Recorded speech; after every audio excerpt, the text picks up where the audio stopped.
Assalamualaikum warahmatullahi wabarakatuh. Baiklah, saya akan menyimpulkan hasil wawancara saya dari salah seorang penyuluh yang bernama Bapak Zainuddin, di mana Bapak Zainuddin ini berumur 54 tahun. Adapun pendidikan formal atau pendidikan terakhir beliau adalah S1 Pertanian, di mana beliau mempunyai 6 orang tanggungan keluarga, yaitu 1 orang istri dan 5 orang anak. Beliau mempunyai pendapatan pokok sebanyak 4.500.000 dalam sebulan, sedangkan pendapatan sampingan beliau sebanyak 700.000 dalam sebulan.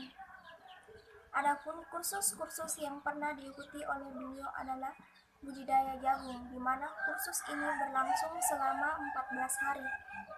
Yang kedua yaitu kursus pengelolaan air atau pengairan pertanian, di mana berlangsung selama 21 hari. Dan yang ketiga budidaya jagung, di mana kursus ini berlangsung selama 14 hari.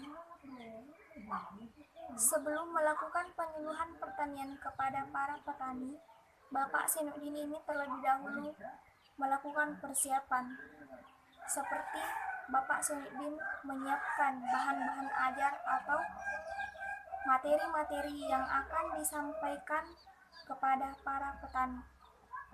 Materi-materi yang disampaikan beliau kepada para petani seperti materi penanaman, pengolahan lahan, pemilihan bibit. Yang disampaikan hanya tatap muka agar tidak mengganggu waktu petani. Kemudian kedua yaitu sistem demplot agar dapat mempraktikkan ilmu yang dipelajarinya. Kemudian metode yang disampaikan yaitu berkunjung ke tempat lain agar petani dapat bisa saling bertukar informasi. Beliau menggunakan alat peraga pada kegiatan penyuluhan tergantung pada situasi, dan ia berkunjung kepada petani setiap pekannya. Kegiatan penyuluhan dilaksanakan di lapangan, rumah, dan juga sanggar tani, dan petani menyambutnya dengan senang. Namun, kesulitan mengajak petani dalam berpartisipasi dalam kegiatan penyuluhan bila perorangan, maka responnya baik. Akan tetapi, untuk kelompok kurang baik untuk dalam berpartisipasi penyuluhan pertanian. Menurut beliau, penyuluhan pertanian masih dibutuhkan untuk masa-masa yang akan mendatang karena ia merupakan suatu perantara.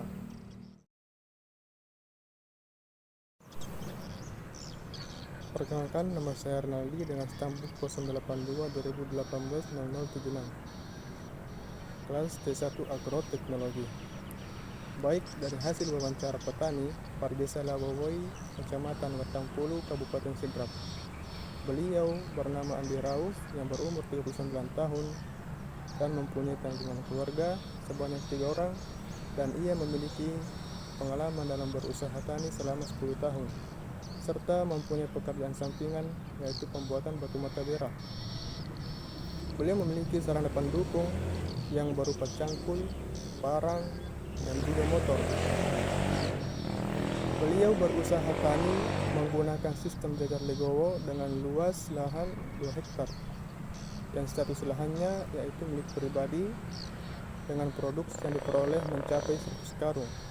Pemakaian pupuk hanya berupa urea sebanyak 300 kg dan ponska sebanyak 150 kg dengan pajak lahan 200. Adapun pendapatan dalam semusim tergantung, karena pada setiap musim ada beberapa kendala sehingga pendapatan akan menurun. Begitu pula dengan sebaliknya. Apabila produksi membaik, maka pendapatan juga akan meningkat.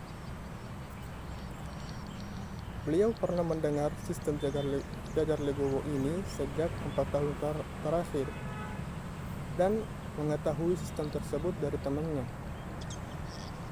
Beliau memakai sistem ini karena produksinya semakin membaik Selain dari itu, beliau juga mengikuti kegiatan penyuluhan pertanian yang diadakan sebanyak 2 kali dalam sebulan.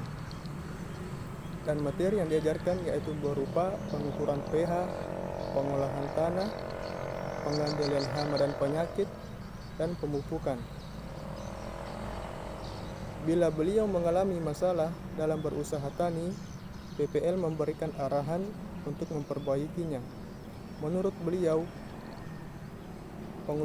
penguasaan materi, penguasaan teknik, penguasaan lapangan, wawasan tentang kegiatan usaha tani tersebut sesuai dengan materi yang dipaparkan oleh penyuluh pertanian.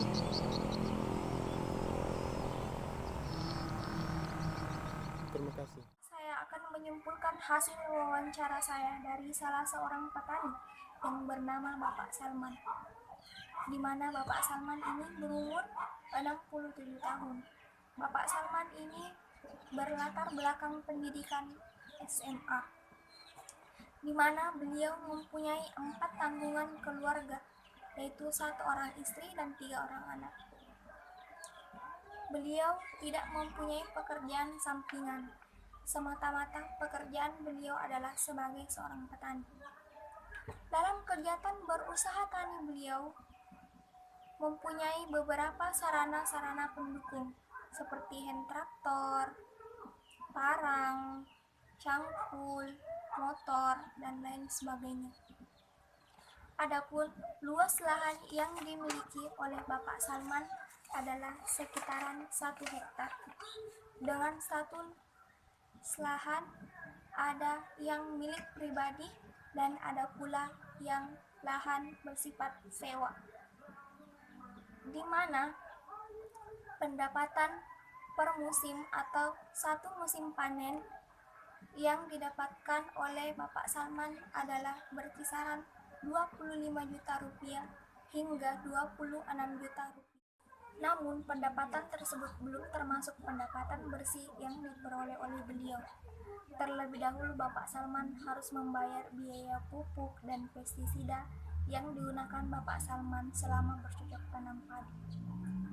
Berbicara mengenai sistem jajar legowo, Bapak Salman sebelumnya telah mendengar sistem ini pada tahun 2019. Namun Bapak Salman tidak menerapkan sistem ini karena sistem ini terbilang membutuhkan biaya yang relatif lebih mahal dibandingkan sistem yang digunakannya pada saat ini. Adapun sistem yang digunakan Bapak Salman yaitu sistem tabela atau sistem tabur benih secara langsung. Bapak Salman melakukan atau menerapkan sistem ini karena sistem ini terbilang lebih mudah digunakan. Alatnya juga tersedia di desa Bapak Salman, sehingga Bapak Salman memilih sistem ini untuk menerapkannya dalam kegiatan bercocok tani. Bapak Salman selalu mengikuti kegiatan penyuluhan yang dilaksanakan di desanya, di mana kegiatan penyuluhan ini dilaksanakan mulai dari musim tanam hingga musim panen. Dan jika dihitung, kegiatan penyuluhan itu berlangsung sebanyak 14 kali dalam 1 musim panen, di mana penyuluhan dilaksanakan setiap 1 kali dalam sepekan. Materi-materi yang biasa diterima Bapak Salman yaitu materi pengolahan lahan, pemupukan, pemilihan bibit, serta cara penggunaan pestisida yang baik dan tepat.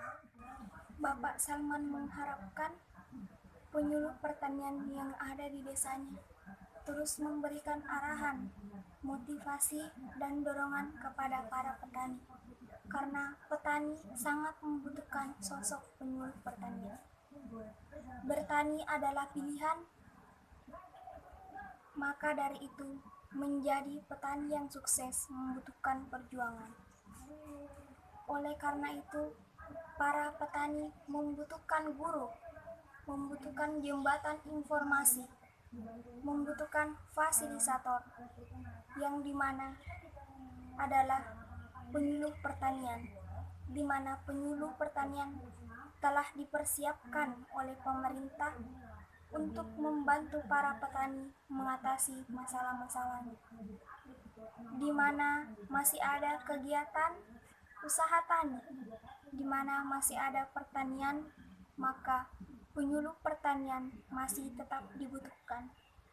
Sekian dari saya. Wassalamualaikum warahmatullahi wabarakatuh.